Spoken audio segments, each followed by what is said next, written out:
Patients initially apply for treatments by email or phone. We then explain what stem cell therapy could mean for them and the requirements that have to be met before they can undergo therapy. The next step involves the patient sending his or her relevant medical records to us. A multidisciplinary team then reviews the patient's medical status and decides whether stem cell therapy will be possible and appropriate. The entire procedure is performed in compliance with the principles of good manufacturing practice and in accordance with the latest technological and medical standards. The risks associated with adult stem cell therapy are low.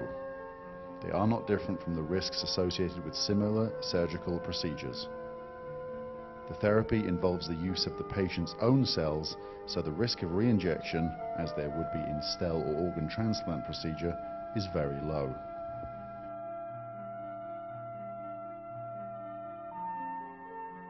Bone marrow is extracted from the hip bone by one of our physicians. This procedure normally takes about 30 minutes.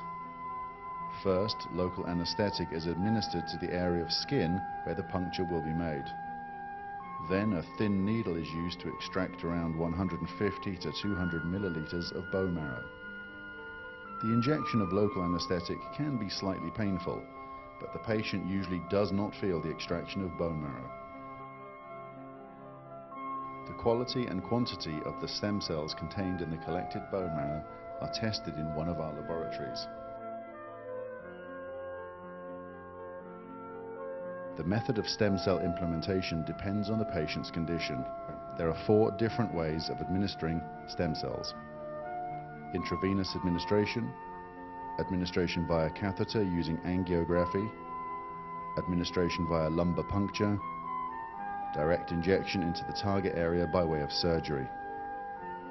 Intravenous administration is the most straightforward method. It is used if the cells have to be distributed throughout the entire body. One disadvantage of this method is that the concentration of cells arriving at the target organ is relatively low. This is why intravenous administration is generally combined with other methods. It is suitable for patients with vascular diseases, strokes, spinal cord injuries, multiple sclerosis, amyotrophic lateral sclerosis, Parkinson's disease, or Alzheimer's disease. Angiography facilitates the direct administration of stem cells to the target organ. It is used when patients have diabetes mellitus in order to deliver the stem cells straight to the pancreas, or for patients who have had a cardiac arrest or suffer from cardiac insufficiency, weak heart. The majority of patients are not negatively affected by stem cell therapy and can normally leave the Elisees clinic a few hours after the implementation procedure. Patients who undergo operative procedures usually stay for 1, 2, or 3 days in the clinic.